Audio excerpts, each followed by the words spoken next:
안녕하세요. 김광삼의 찐콕 TV 김광삼 변호사입니다. 제가 한 3주에서 4주 동안 유튜브 동영상 촬영하지 못했어요. 방송이 좀 굉장히 많아서 바빴고 또 변호사 업무까지 겹쳐가지고 여러분에게 이제 신속하고 정확한 정보를 전달해 드리지 못했습니다. 앞으로는 아무리 바빠도 최소한 일주일에 동영상 컨텐츠 하나 정도는 여러분에게 전달해 드리도록 하겠습니다. 정부가 의대 증원에 반발한 전공 6,000명가량에 대해서 면허 정지 사전 통보 조치를 한 데 이어서 또 의대 교수들이 지금 많이 반발하고 있잖아요. 그래서 집단 사직 의사를 밝힌 의대 교수들에 대해서도 원칙대로 처리할 거라고 강조를 하면서 의료계와 정부 간의 어떤 대치가 굉장히 강대강으로 가고 있고 여러 가지 많은 불편을 초래하고 있습니다. 이 정부는 정부대로 의사를 압박하고 있고 의료계도 법적으로 소송을 제기하는 등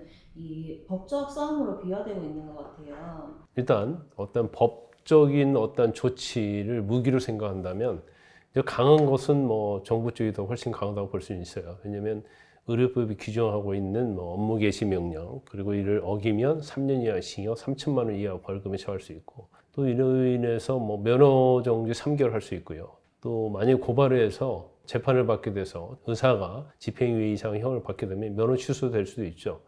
그런데 면허 취소와 관련한 제도도 작년에 좀 바뀌어서 이제는 뭐 일반적인 법률 위반에 의해서 집행유예 이상 형을 받게 된다 하더라도 면허를 취소하게 돼 있어요. 전에는 의료법과 관련된다랄지 아니면 성범죄와 관련된 경우면 취소하게 돼 있었는데 굉장히 취소에 관련해서는 의사들에게 굉장히 불리하게 작용을 할 수밖에 없는 상황이기 때문에 뭐 정부의 법적 조치가 더 강할 수도 있다 이렇게 봐요. 의사들도 할 수 있는 법적 조치는 다 하고 있는 것 같습니다. 특히 보건복지부 장관하고 교육부 장관을 상대로 의대 증원 취소와 관련된 행정소송 제기하고요. 또 이를 집행 정지하라는 가처분 소송을 제기해서 법적으로 서로 치열하게 다투고 있죠.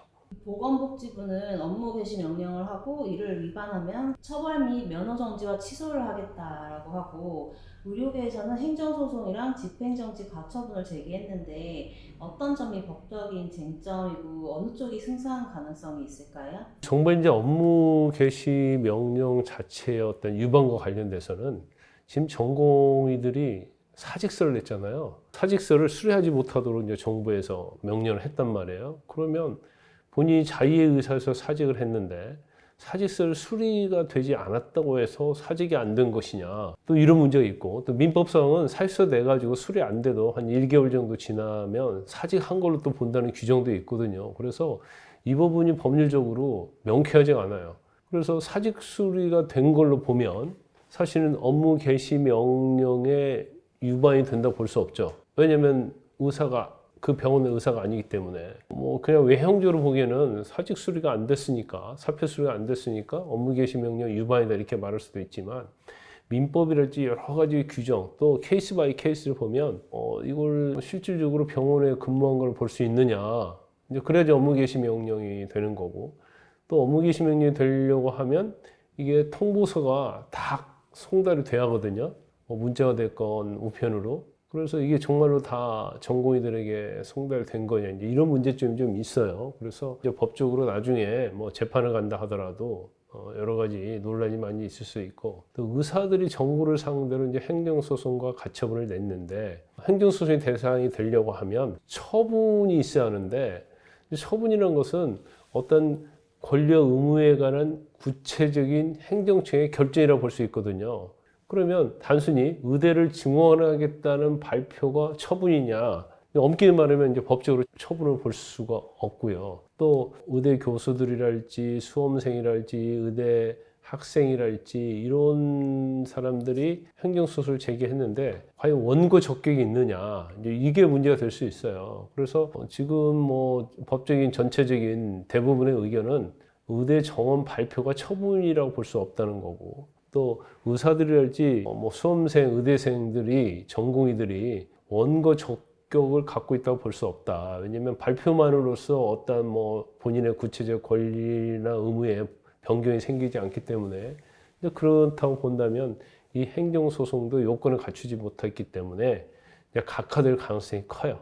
그러니까 양쪽 다 법적으로 투쟁을 하고 소송을 제기하고 있지만 양쪽이 무난하게 어느 한쪽이 이건 무조건 인정이 된다 이렇게 볼 수 없는 상황이죠. 의사 측에서 ILO에 대해서 서면을 보냈다고 하더라고요. ILO는 이제 국제노동기구잖아요. 이제 ILO에 뭐 서면을 보냈는지 제소했는지는 모르겠어요. 이제 그 차이는 좀 있죠. 서면을 보냈으면 이제 의견을 구하는 거고, 제소를 했으면 제소 어떤 절차 과정을 통해서 감독기구에 의해서 어떤 감독을 하는 거기 때문에 훨씬 더 ILO에서 어떤 결정을 하느냐가 우리의 이번 의료 집단 행동과 이제 관련이 있을 수 있어요. 그런데 ILO 제29호에 보면 강제 노동을 금지하도록 규정이 있죠. 전공의는 피교육자이면서도 근로자거든요.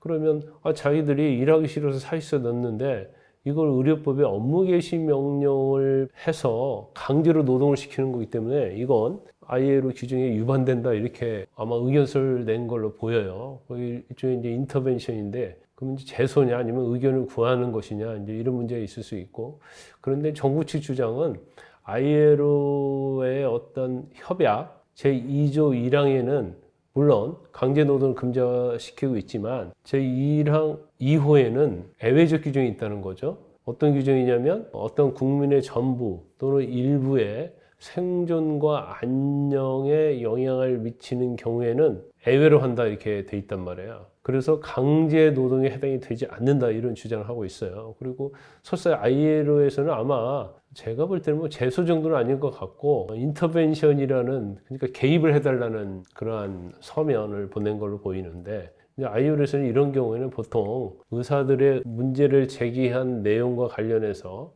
우리 정부에 의견을 줘야 하죠. 그래서 의견이 오면 너희 정부의 의견은 이렇다고 하면서 사실은 서면을 보낸 측에 이제 전달하는 경우가 있기 때문에 사실 ILO에서 설사 이것이 강제노동에 해당이 된다고 내부적으로 판단을 해도 지금 우리 현실과 관련된 부분에 있어서는 그다지 영향을 미칠 수가 없습니다.